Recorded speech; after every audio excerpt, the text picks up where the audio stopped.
What if evil wasn't something far away, reserved only for the monsters we see in the news or horror stories? What if it was actually something closer, something that lives inside us, waiting for the right moment to reveal itself? Imagine that in a single second, you were faced with a choice: act with compassion or give in to the temptation of power and authority. Which would you choose? Today, we're going to explore an idea that could change the way you think about humanity, and maybe even yourself. How is it possible that an ordinary, seemingly kind person can transform into someone capable of unimaginable acts of cruelty? And what does that tell us about human nature?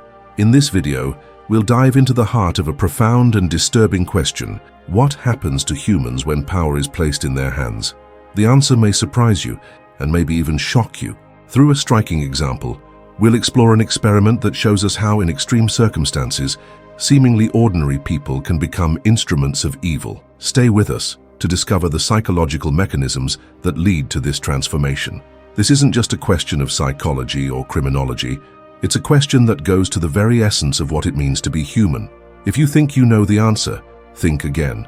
What you're about to hear may change your perception forever. We've just asked a question that resonates deeply with all of us. How can seemingly ordinary people become capable of cruelty, violence, and abuse? To understand this, we need to delve into one of the most famous and terrifying examples of social psychology: the Stanford Experiment, conducted by psychologist Philip Zimbardo. This experiment, which took place in 1971, is not only a major scientific event, it is a window into the darkest aspects of human psychology. At first, everything seemed simple and under control. 24 students, all in perfect health and with no criminal background, were selected to participate in a simulated prison. This group of young men was divided into two equal groups. On one side, the guards; on the other, the prisoners. The goal of the experiment? To observe the behavior of the participants in an environment where power and submission were the two forces at play, and where social roles and expectations were supposed to shape their actions. But what happened far exceeded the researchers' expectations and plunged all the actors into a spiral that spiraled out of control. From the first days of the experiment, the power dynamics emerged in unexpected ways. The guards, whose roles were supposed to be symbolic, began to adopt authoritarian, even cruel behaviors. It was as if a simple uniform and a hierarchical position gave these young men the right to exercise absolute power over others. Within hours, the guards stopped playing their role and began to treat the prisoners as inferior beings, inflicting humiliation and psychological violence on them. Yet everyone knew that they were only simulating a reality that was in no way authentic. But power, once exercised, acted on them like a drug, dehumanizing their perception of those they considered their subordinates. The prisoners, for their part, quickly lost their individual identity. They were no longer students, but numbers. Each was assigned a number and subjected to constant surveillance.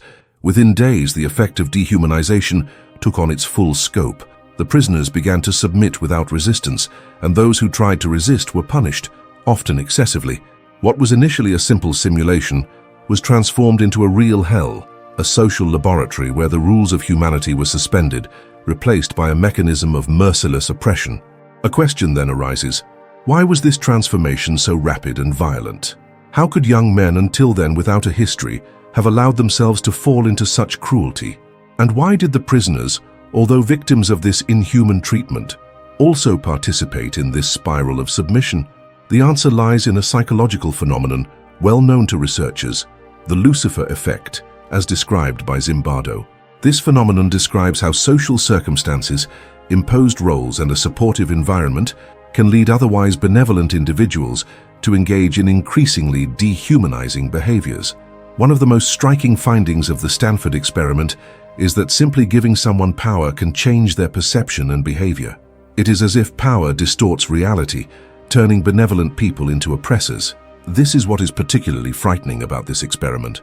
Not only does it show us that we can all be susceptible to this type of behavior, it also reveals that social environment plays a determining role. It is not simply a matter of personal temperament. Power, authority, and lack of responsibility can reveal unsuspected facets of our psyche. The results of the Stanford experiment remind us that our humanity can be fragile, that under certain conditions, ordinary people can be pushed to behave in ways that seem completely contrary to their nature.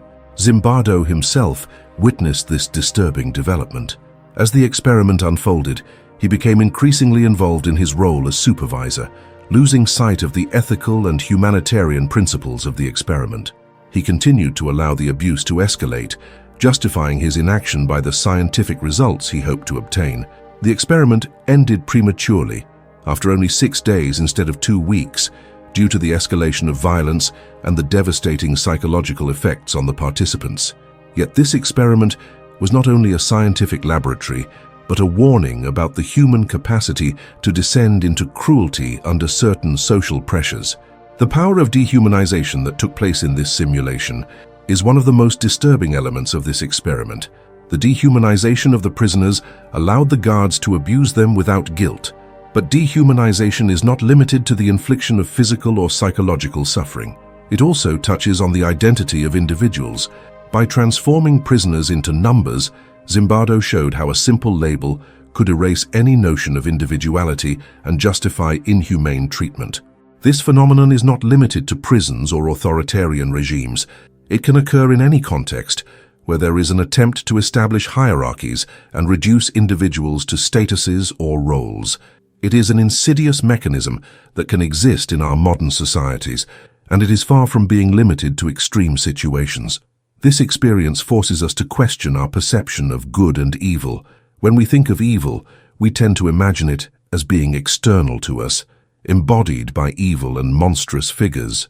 But the Stanford experiment shows us that evil can be more subtle, more insidious. It can emerge in situations where we least expect it, in people who, in other circumstances, would be perceived as totally normal and benevolent. Which brings us to a crucial question. How far would we be willing to go if placed in a similar position of power? As we explore this question, it is important to remember that what happened at Stanford is not an isolated phenomenon. Zimbardo's experiment helps us understand that our capacity to inflict pain or subjugate others is not the product of an evil nature within us, but rather the result of the interaction between our psyche and the contexts in which we operate. The truth is that evil in its most subtle forms can reside within each of us, but the story of the Stanford experiment does not end there. If you think you have it all figured out, wait until you discover the deeper implications it had for understanding human behavior. What happened after those 6 days of simulation may well redefine our understanding of power and ethics, and lead us to a broader reflection on society and ourselves. Stay tuned for lessons from this experiment and how they continue to influence social psychology and theories of power today. The Stanford experiment, while a major turning point in social psychology, is about more than just observing the rise of abusive behavior. What happened during those 6 days is not just about the direct participants, the guards and the prisoners, but also about the deeper implications of dehumanization and power dynamics in society as a whole. The results of this experiment showed in shocking ways how social structure, power, and anonymity can transform us not only into victims, but also into perpetrators, often without our being aware of it. When we talk about dehumanization, it is important to understand what the term really entails. Dehumanization is not limited to obvious physical or psychological humiliation, but touches on a more subtle and insidious aspect of our behavior, the reduction of an individual to an inferior status, often through categorization or anonymity. In the Stanford experiment, prisoners were treated as nameless objects, devoid of any identity of their own. Their names were replaced by numbers, and every action was monitored by the guards, who did not hesitate to humiliate them, isolate them, punish them. This reduction of prisoners to mere numbers is not simply a detail of the experiment, but one of the key elements that allowed the guards to feel justified in their cruel acts. When prisoners are reduced to an impersonal identity, it becomes easier to treat them in a dehumanizing way, to see them not as human beings, but as objects, even enemies. This phenomenon of dehumanization is at the root of many forms of violence in history, whether in times of war, in prison systems, or even in everyday power relations. Anonymity creates a psychological distance that allows inhumane acts to be committed without feeling guilty. In the Stanford experiment, the psychological transformation of the guards was astonishing. What began as a simple role play quickly escalated into a real abuse of power. The guards, who started out as nothing more than ordinary students, began to show signs of cruelty, even sadism, toward the prisoners. Their behavior became increasingly extreme, ranging from verbal humiliation to physical violence. What is particularly striking here is that these individuals were not psychopaths or criminals to begin with. They were students, young people, who had no apparent predisposition to such behavior. What transformed these students was the environment in which they found themselves, as well as the roles they were forced to play. The uniform, the authority, and the submission made their empathy and moral sense disappear. Their social role as guards led them to adopt cruel behaviors that, in another context, would probably have been foreign to them. But this transformation is not limited to the physical or moral aspect. It also affects the way these students perceived their own identity. By becoming guards, these young men stopped being themselves and instead embodied a role, an archetype of authority. This dissociation between the role played and the true identity allowed the guards to abandon their own human and moral values in order to conform to the social and behavioral expectations associated with that role. This raises an important question. To what extent are our behaviors shaped by the roles we take on in society? The dehumanization of the prisoners was another key aspect of this experience. As the days went by, the prisoners stopped fighting, gradually losing their sense of autonomy and individuality. They were reduced to objects, numbers on prison cards, their dignity crushed by the ongoing abuse. Their identities were erased by the system, and they began to internalize their victim status. This phenomenon of loss of identity is not isolated to a prison experience. It is pervasive in any situation where an individual is locked up in a system that denies them their humanity. Whether it's an abusive relationship, an oppressive hierarchy, or a repressive political system, the dehumanizing effect is devastating. What's most striking about the Stanford experiment is how quickly these transformations occurred. In just 2 days, the prisoners began to submit completely, losing their individual will, and the guards, for their part, developed a cruelty that seemed almost instinctive. This dynamic revealed an aspect of human behavior that few people had previously understood. Absolute power, even in fictional contexts, is a force capable of destroying humanity. This phenomenon is so powerful that it can erase years of values and moral education in a matter of hours or even minutes. The participants themselves were not the only ones affected by this experiment. The effect on Zimbardo and his fellow researchers was just as profound. As the experiment's supervisor, Zimbardo was caught up in the role he himself was playing. He became the prison warden, lost in the system he had created. He began to justify the abuse, minimize the suffering inflicted, and remain silent in the face of the violence.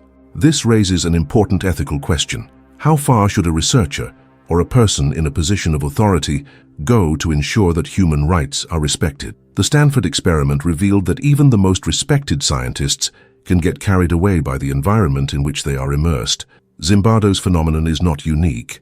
Many leaders and authority figures throughout history have succumbed to the temptation of power, losing their moral perspective and justifying actions they would have previously condemned. One of the most important lessons of the Stanford experiment is the awareness of how easily systems can dehumanize individuals. In a society where power is concentrated in the hands of a few and where anonymity helps mask abuse, it is essential to remain vigilant. Dehumanization does not only affect those who are victims of tyrants or malevolent authorities, but it affects all of us, because we can all, in particular circumstances, become agents of evil. This reality is a mirror that we must examine closely if we are to avoid repeating the mistakes of the past. But it is only through this awareness that we can understand the deeper mechanisms of power and submission, and that it becomes possible to question our own behaviors and social structures. The Stanford experiment prompts us to reflect. What keeps us from falling into cruelty? What is it within us that can protect us from the dark side that potentially resides within each of us? The insights that emerge from this experiment are not just theoretical.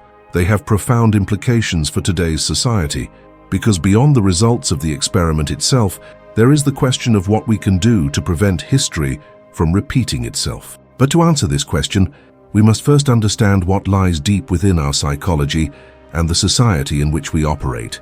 Stay with us to discover how this experiment paved the way for significant changes in the way we understand human behavior, and how these lessons can inform our world today. The Stanford experiment has left an indelible mark on social psychology and our understanding of human behavior.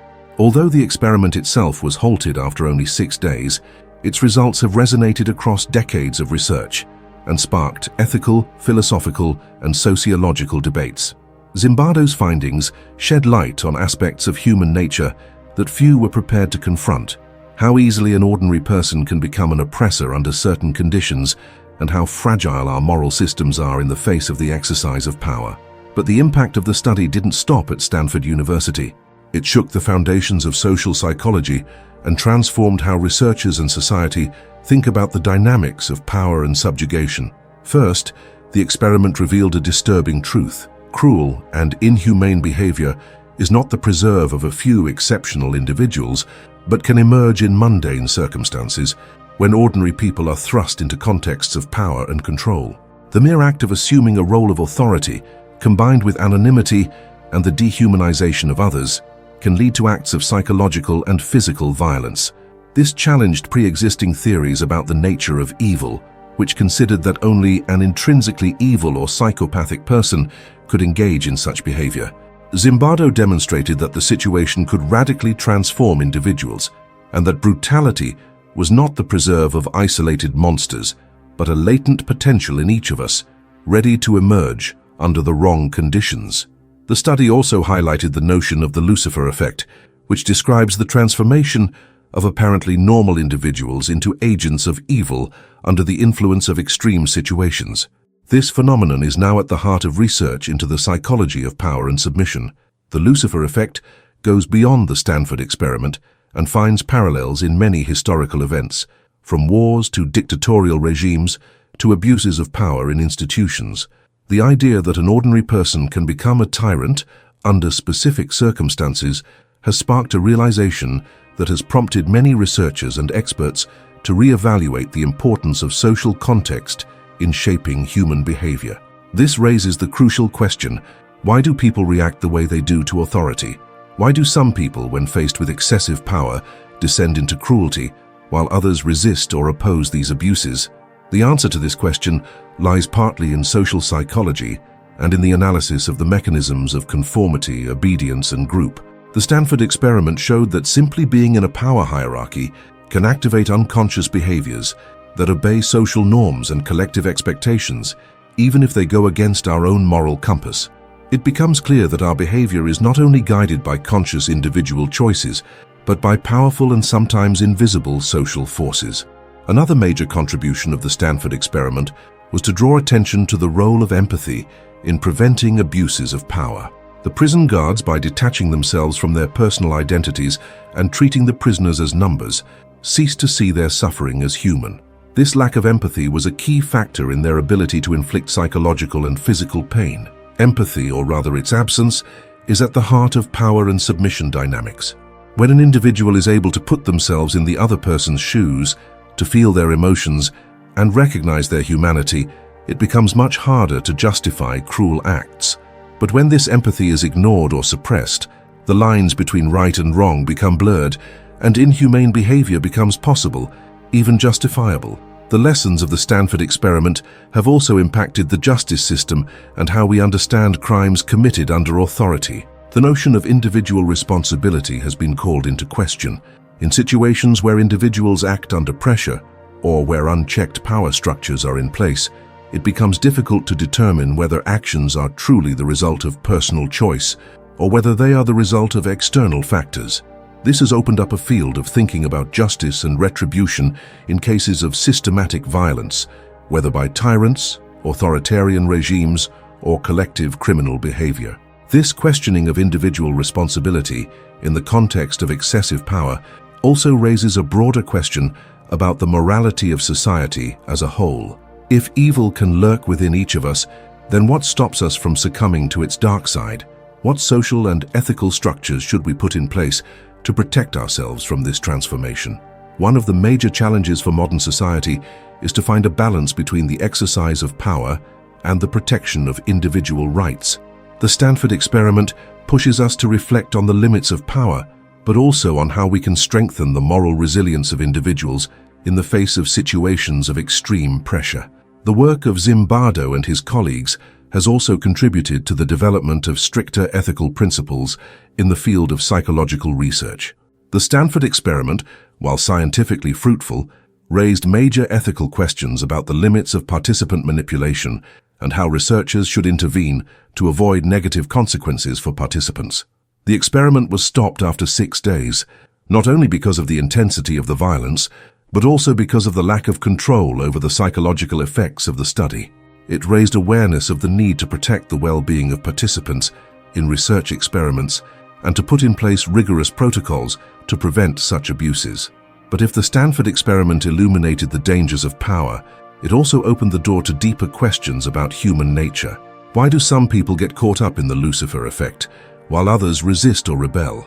Is it a question of character, or are we all susceptible to the same pitfalls under the pressure of circumstances?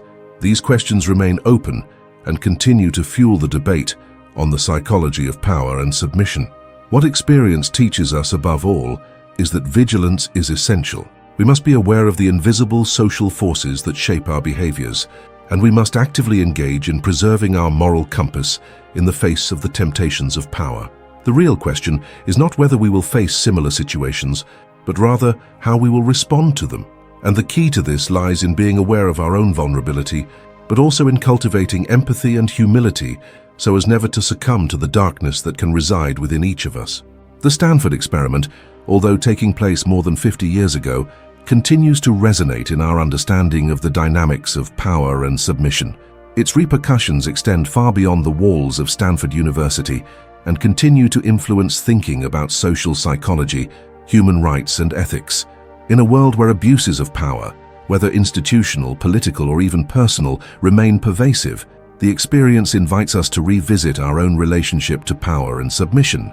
One of the most important lessons we can learn from the Stanford experiment is how easily seemingly ordinary individuals can become instruments of cruelty. This phenomenon is not an isolated case, but can be seen in contexts as diverse as authoritarian regimes, armed conflict, and even toxic work environments. Social psychology shows us that power, when misused, can transform well-intentioned people into oppressors. This truth is particularly relevant today, as hierarchies and power structures continue to shape our lives, often in invisible but crucial ways. In the context of modern institutions, the Stanford experiment challenges us to rethink the systems of power that exist. Whether in the military, the police, corporations, or even governments, there are mechanisms that can push individuals to act in ways that are contrary to their deeply held values. The extreme situation presented in the experiment is simply an amplification of the small everyday injustices that occur at all levels of society. When individuals are invested with authoritarian power without accountability, they are often led to justify cruel or dehumanizing behaviors. This phenomenon is often reinforced by rigid hierarchical structures where dissent is repressed and the dehumanization of others becomes a tool of control. This dynamic can also be observed in modern prison systems, where the relationship between guards and inmates is marked by unequal power and violent hierarchies. Abuse, institutionalized violence, and the dehumanization of prisoners are well documented. Indeed, several reports have highlighted cases of mistreatment in prisons around the world, where staff, often from ordinary backgrounds, are carried away by the authority granted to them. This is where the Stanford experience strikes a striking chord. When individuals are placed in roles of power, even temporary ones, their perception of others changes.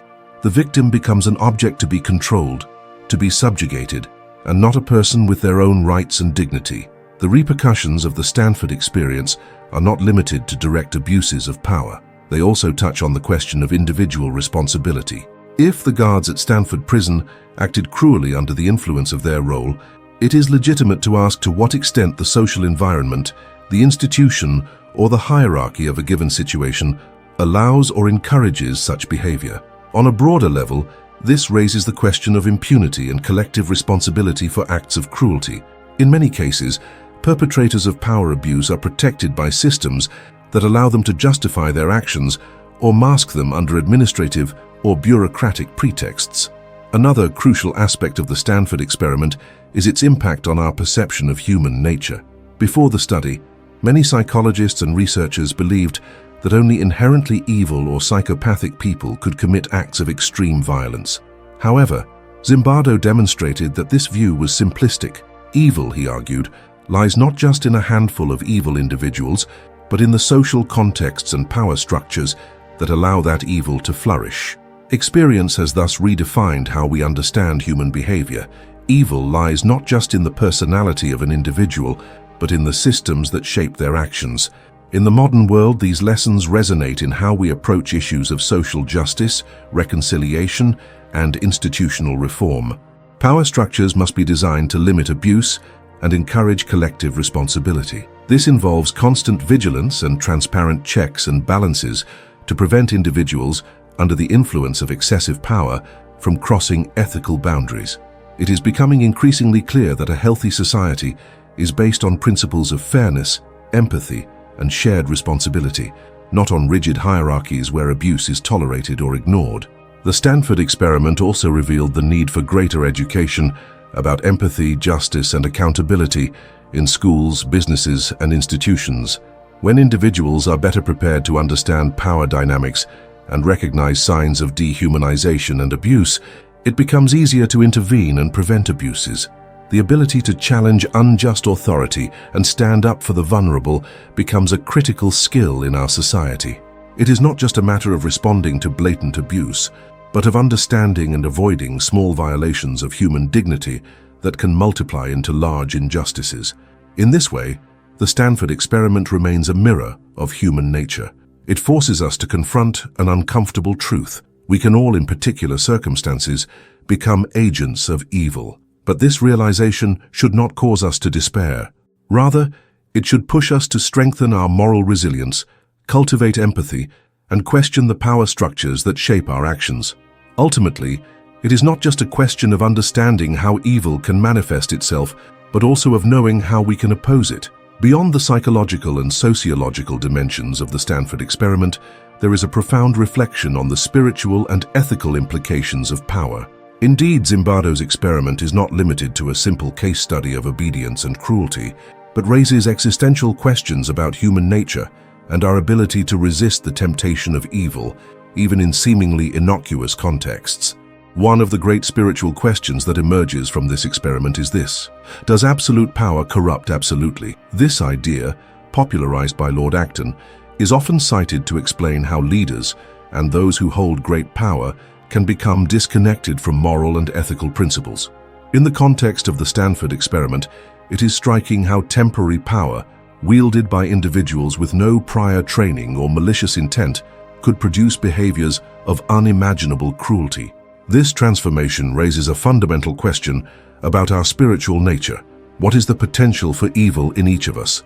In spiritual traditions, whether Christianity, Buddhism, or other religious philosophies, humility and self-control are considered essential virtues. Ancient wisdom teaches that power, if misused, can blind and corrupt the soul. If individuals are not vigilant, they can quickly lose their connection to their humanity and act against their deepest principles. What happens in the Stanford experiment is a striking illustration of this moral downfall. The isolation of power, the absence of accountability, and the control exercised over others can destroy any personal ethics. Within the spiritual framework, there is also the idea that evil is often a product of illusion, an illusion of power, an illusion of control over others, and ultimately, an illusion about oneself. Psychologist Carl Jung, for example, spoke of the shadow, that unconscious part of our psyche which contains repressed aspects of ourselves that we prefer to ignore. When we are faced with situations of power and pressure, this shadow can resurface and manifest itself in cruel or dehumanizing behaviors. The Stanford experiment shows us that even without malicious intent, a given situation can activate parts of our psyche that we did not know about or that we would have preferred to ignore. In other words, evil does not always come from a conscious desire to do harm, but from an inner dissociation where the individual loses his connection with his deep values. However, the Stanford experiment also invites us to reflect on the possibility of redemption or moral transformation. If the experiment demonstrates that power can corrupt, it also shows that individuals can change, wake up, and refuse to participate in injustice. Throughout history, there are many examples of people who became aware of the cruelty of their actions and sought to make amends. Awareness and repentance are key elements of the spiritual tradition, which teaches that transformation of the soul is possible even after having committed acts of evil. In the spiritual framework, this represents the return to the light after having passed through darkness.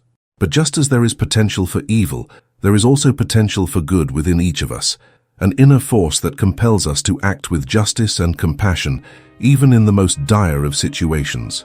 The Stanford Experiment is therefore not just a tragedy. It is also an opportunity for those involved, and for us as spectators, to become aware of the risks of abusing power and to explore ways in which we can cultivate spiritual vigilance so as not to succumb to the temptation of the dark. This is where spiritual and ethical philosophies meet, urging us to rise above instincts of domination and choose the path of compassion, responsibility, and empathy. We must remember that human history is filled with examples of people who have overcome darkness, not because they were free of flaws, but because they were able to choose the good, even in the face of adversity. This leads us to a vital reflection on our role in today's society. The structures of power and authority that exist today can still encourage destructive behaviors, but they also provide fertile ground for spiritual and ethical growth. Just as the gatekeepers in the Stanford Experiment were able to choose, at some point, to abandon their humanity, we as a society also have the power to choose a path of reconciliation, justice, and peace. This spiritual reflection invites each of us to examine how we exercise our own power, at home, at work, in our community, and to reflect on how we treat others in situations of power. In conclusion, the ultimate lesson from the Stanford Experiment is the need to cultivate a constant ethical and spiritual awareness that guides us in our interactions with others. By maintaining this vigilance, we can avoid falling into the trap of dehumanization and cruelty. Instead, we can choose to nurture practices of kindness, love, and compassion that will not only heal the wounds of the past, but also enable us to build a more just and humane society. The Stanford Experiment is not simply an event of the past. It resonates deeply in our modern societies. Today, we live in a world where structures of power, whether political, economic, or social, continue to raise essential questions about human nature, morality, and ethics. The lessons of this experiment are more relevant than ever, prompting us to reflect on our own relationship with power and how we behave in situations of domination. The events at Stanford remind us that dehumanization, which occurs when individuals or groups are deprived of their identity, can have devastating effects. This dehumanization, observed in both guards and prisoners, is a process that can occur in any context where hierarchies are exacerbated. Take, for example, some modern work structures where employees are treated like numbers, subjected to unrealistic expectations, and deprived of their dignity. This phenomenon is found in many everyday situations, at school, at work, and even in our social interactions. We must ask ourselves, to what extent do we participate in this dehumanization, whether through our actions, our words, or our indifference? One of the crucial lessons Zimbardo invites us to consider is the importance of individual responsibility in situations of power. In the Stanford Experiment, many guards justified their cruel actions by hiding behind the role they were playing. This rationalization is a well-known psychological mechanism. But what about us? In today's society, we are constantly confronted with power choices. Whether making decisions at work, participating in social dynamics, or confronting injustices, power can transform us, and we often do not realize the extent to which our actions can have consequences. Being aware of this dynamic is essential to avoid falling into the traps of power abuse. Modern institutions, whether academic, military, or governmental, are often designed to separate the individual from their collective actions. People in positions of authority can sometimes act cruelly, not because of their own malice, but because they find themselves in structures where individuality is eclipsed by the group or by imposed roles.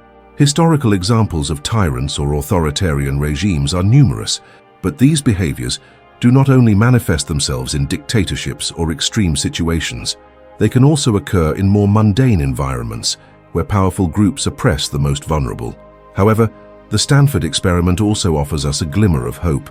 It is possible to resist dehumanization, to question the system, and to refuse to participate in cruel behaviors. The prisoners, despite their initial subjugation, showed some resilience. Their rebellion, although repressed, represents an act of resistance against the system that enslaved them. This resistance, although fleeting, is a powerful example of the capacity of the human spirit to rebel against injustice, even in the direst of circumstances. This teaches us that humanity, even in its darkest moments, can find a path to the light, whether through individual awareness or collective solidarity. Today it is essential that we remember this lesson. In a world where inequality and abuse of power remain pervasive, it is more necessary than ever to maintain a strong sense of ethics and justice. The social changes that are necessary to create a more just environment require a collective awareness of power dynamics and a willingness to challenge oppressive structures. It also invites us to reconsider our own behaviors and attitudes toward power. Whenever we face a situation of hierarchy or control, it is crucial to ask ourselves, are we participating in the dehumanization of others? Or are we seeking to promote empathy, justice, and human dignity? Each of us, whether as individuals or members of a society, plays a role in the creation or destruction of these structures. We all have the capacity to make a difference, to choose to resist the temptations of power, and to promote deep human values. So while the Stanford experiment illustrates the human potential for power to descend into cruelty, it also opens the door to a broader reflection on how we, as individuals and as a community, can reverse this trend. In a world where abuses of power remain a reality, cultivating an ethical and spiritual consciousness is imperative to prevent the rise of violence and oppression. This is not just about understanding the causes of evil, but also about actively seeking to transform our societies and behaviors grounded in principles of justice, humanity, and respect. In the rest of this exploration, we will explore ways to cultivate an inner and collective resistance to injustice, seeking to understand how to prevent the mistakes of the past from being repeated while pursuing a quest for redemption and spiritual transformation. Throughout history, humanity has seen poignant examples of how power can corrupt and destroy, but also moments when resistance has emerged against these abuses. The question we are left to ask is, how can we avoid repeating the mistakes of the past, both as individuals and as a society? The Stanford experiment, while shocking and disturbing, offers a mirror in which we can all see ourselves. Dehumanization is not a phenomenon reserved for ancient history or distant dictatorships. It can manifest itself in the daily lives of each of us through situations that seem banal, but that can have profound consequences for our morality and ethics. To resist the abuse of power, it is essential to cultivate an awakened awareness of our own fragility in the face of structures of domination. We must be aware that just like the participants in the Stanford experiment, we can all be influenced by the contexts and roles we play. But this awareness, far from discouraging us, must encourage us to act with greater vigilance and compassion. It is our responsibility to challenge these power structures and promote an environment where human dignity is respected. Resistance to injustice does not necessarily have to be manifested in grand gestures or spectacular revolutions. Sometimes true resilience lies in the small everyday actions, in the way we look at others, in our ability to listen to those who are marginalized, in our courage to speak out against injustice, even when it seems inevitable. Every choice we make can have an impact, no matter how small. When we choose to treat others with respect, to stand up for the oppressed, and to challenge injustices, we do our part to create a more just world. The search for redemption, both individually and collectively, requires acknowledging our mistakes and committing to change. Zimbardo himself acknowledged that his Stanford experiment had become a dangerous breeding ground for manipulation and suffering. His own role in the experiment became a lesson for him about the limits of experimentation and morality in science. He turned the experience into a call for humility and self-criticism. This ability to question ourselves, to admit our mistakes, and to seek redemption is at the heart of the healing process, both for individuals and for societies. But it is not just about focusing on the past.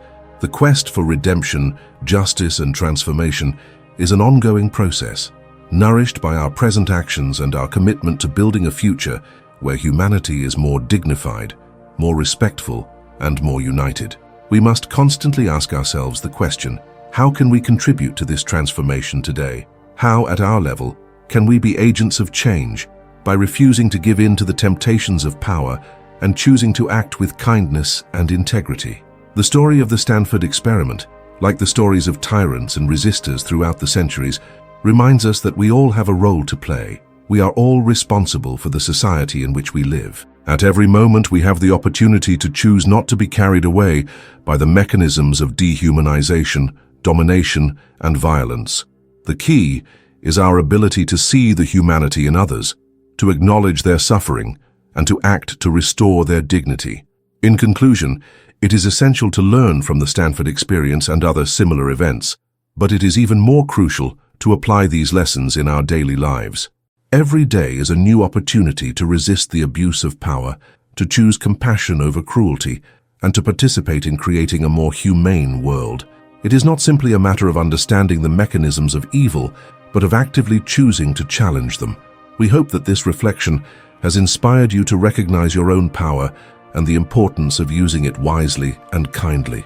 We encourage you to continue this quest for transformation, to surround yourself with people who share these values, and to ensure that every action you take is a manifestation of respect, humanity, and justice. Thank you for taking the time to watch this video and participate in this essential reflection. Don't forget to subscribe to the channel and share this message with those like you who seek to understand and change the world for the better.